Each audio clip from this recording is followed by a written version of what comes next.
Bom dia, quinto ano. Hoje nós vamos fazer uma revisão de História da Unidade 2 em meados do século XX, que é a matéria da nossa próxima prova. Começamos com a Era Vargas. Em 1930, Vargas chega ao poder por meio de um golpe de Estado. O que era esse golpe? Na época vigorava a política do café com leite, que era onde políticos mineiros e paulistas se revezavam na presidência da República. O presidente da época era Washington Luiz e ele deveria apoiar um candidato mineiro à presidência da República.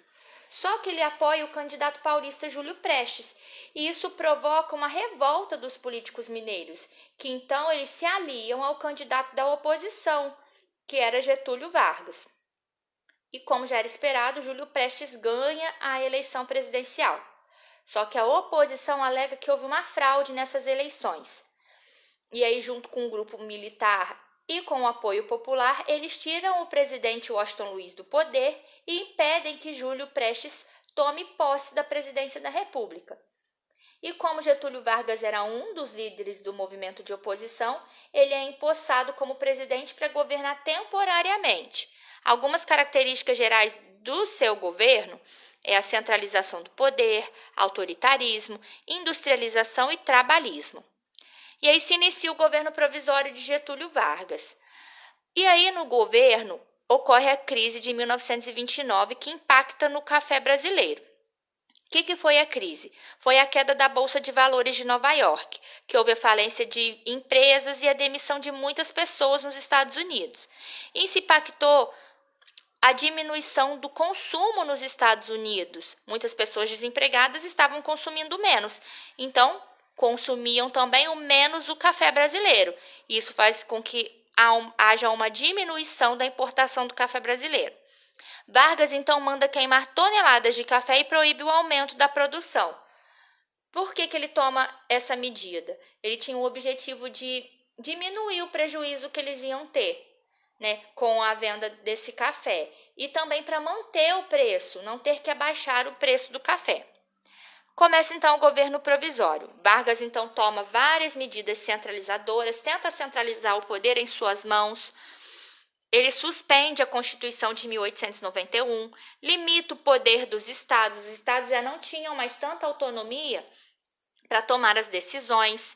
Ele escolhe os governantes dos governos estaduais. Ele tira os governantes que estavam no poder e começa a escolher pessoas de sua confiança para colocar nesses governos. E aí há um desagrado da maior parte da população brasileira, porque ele estava governando de uma forma mais autoritária. Então, em resposta a essas medidas que Vargas começa a tomar, em julho de 1932 tem início em São Paulo um movimento que é chamado de Revolução Constitucionalista. Liderado então pela elite paulista, o que eles começam a pedir? Eles queriam tirar Getúlio Vargas do poder e criar uma nova Constituição. Só que os paulistas eles perdem para as tropas do governo, só que eles conseguem uma vitória política importante, que no ano seguinte Vargas ele convoca uma nova eleição na Assembleia Constituinte e manda elaborar a terceira Constituição do país. Só que logo depois da Constituição, Vargas ele é eleito como presidente do Brasil para um mandato de 4 anos. E aí essa nova Constituição que é feita, a Constituição de 1934, assegurou o Código Eleitoral de 1932, que garantia o voto secreto e o voto feminino. As mulheres passaram também a ter o direito de se candidatar, e nesse cenário político, então, se destaca a primeira deputada federal, que foi a Carlota Queiroz, e também a Berta Lutz, que ela regulamentou o trabalho feminino, garantiu a licença maternidade às mulheres e também regulamentou o trabalho de pessoas menores de idade. O governo constitucional, que foi quando Vargas realmente foi eleito, ele deveria governar durante 4 anos, então começou em 1934 e terminaria o mandato de Vargas em 1938. Só que em 1937 há a divulgação do Plano Cohen. Os aliados de Vargas, então, eles afirmaram que descobriram um plano dos opositores do governo, dessa oposição, que promovia incêndios em prédios públicos, saques, atentados contra autoridades e uma greve geral. Isso era o Plano Cohen, e aí foi divulgado na época pelos jornais e pela rádio, e muitos anos depois descobriu-se que esse documento nunca existiu. Só que Vargas, na época, ele toma algumas medidas. Ele manda fechar o Congresso Nacional, prende os seus adversários políticos e anuncia uma nova Constituição que dava amplos poderes ao presidente. Ou seja, ele tinha o poder sobre tudo agora. E então dá-se o início da primeira ditadura do Brasil, que é chamada de Estado Novo. E então, o Estado Novo, a nova Constituição extingue os partidos políticos, acaba, não existia mais partido político, ou seja, não existia oposição mais ao governo. O fim da autonomia dos estados, os estados agora eles já tinham pouca autonomia, agora eles já não tinham nenhuma autonomia. Fim da liberdade de imprensa, criação do DIP. O DIP era o Departamento de Imprensa e Propaganda. Esse órgão ele tinha responsabilidade de fiscalizar os jornais, as revistas, os rádios, cinemas, teatro e toda a manifestação cultural. Eles não poderiam se manifestar contra o governo. E além disso, o DIP também ele produzia cartazes, propagandas, falando, enaltecendo Getúlio Vargas, dizendo como o governo dele era bom. Esse era o papel do DIP na época. Suspensão das eleições, proibição de greves e de qualquer manifestação contrária ao governo. Só que, como a população começou a não gostar dessa forma tão autoritária de estar governando, Vargas, para ganhar um pouco do apoio popular, ele decreta os direitos trabalhistas, que era um salário mínimo. Ele determina o mínimo que um trabalhador deveria ganhar, não poderia ganhar menos do que aquilo. Limite de carga horária diária de trabalho de 8 horas, as pessoas não poderiam trabalhar mais que 8 horas por dia. Descanso semanal remunerado, carteira de trabalho, aposentadoria, férias anuais. Completou um ano de trabalho, o trabalhador tinha o direito de um mês a férias. Por isso, Vargas ficou conhecido como o pai dos pobres. Tomando essas medidas trabalhistas que davam alguns direitos aos trabalhadores, ele ficou conhecido como o pai dos pobres. E aí vem o fim do Estado Novo, dessa época da ditadura do Brasil. Vem com a Segunda Guerra Mundial, que era uma disputa entre um grupo chamado de aliados, que estavam países como Estados Unidos, Inglaterra e Rússia, e um grupo chamado Eixo, que estavam países Alemanha, Itália e Japão, países governados de forma autoritária. O Brasil ele entra na Segunda Guerra Mundial em 1942, apoiando o grupo dos aliados. E na luta contra regimes autoritários, aumenta a oposição a Vargas e seu governo ditatorial. O que a população começa a pensar? Na Segunda Guerra Mundial, o Brasil está lutando contra países que são governados de forma autoritária. E Vargas, ele governa o Brasil de forma autoritária. Então, como ele luta contra isso? Então, essa oposição ao governo começa a aumentar. Então, Vargas toma algumas atitudes. Ele convoca eleições para dezembro, ele reorganiza partidos políticos, ele deixa que os partidos políticos voltem a existir, anistiou presos políticos, ou seja, dá o perdão a esses presos que eram políticos, que eram seus opositores, e extingue o DIP, que era o Departamento de Imprensa e Propaganda, que fiscalizava os jornais e a imprensa.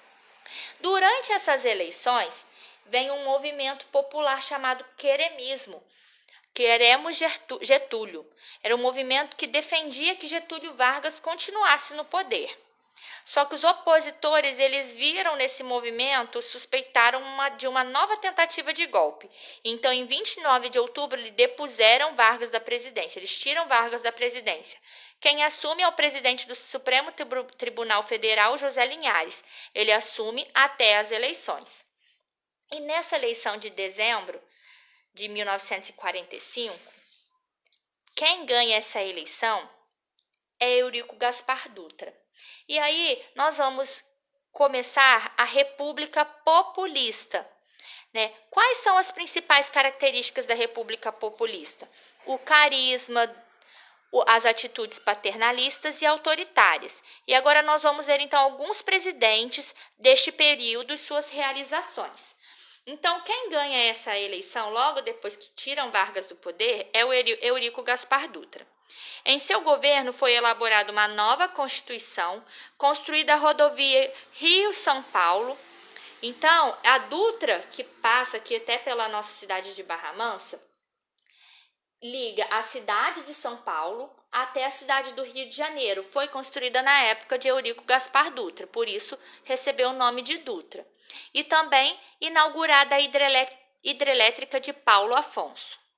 Depois temos a volta de Getúlio Vargas no poder, né? Ele é eleito novamente e em seu governo ele cria o Banco Nacional de Desenvolvimento, o BNDE, Desenvolvimento Econômico. Ele cria a Petrobras e a Companhia Vale do Rio Doce. No seu governo, ele adota uma política de defesa das empresas nacionais.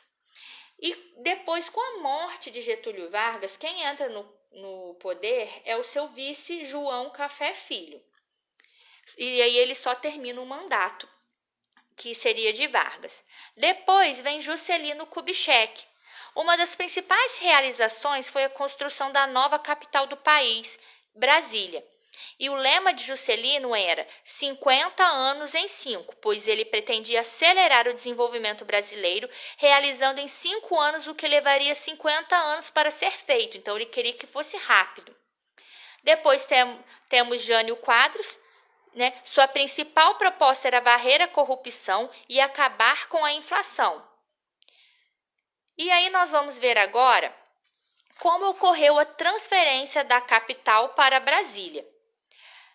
Brasília foi uma cidade projetada pelo urbanista Lúcio Costa e pelo arquiteto Oscar Niemeyer. Era um projeto inovador e grandioso. Nessa época, um grande número de pessoas e também de empresas migraram para a região da futura sede do país para trabalhar na construção da cidade.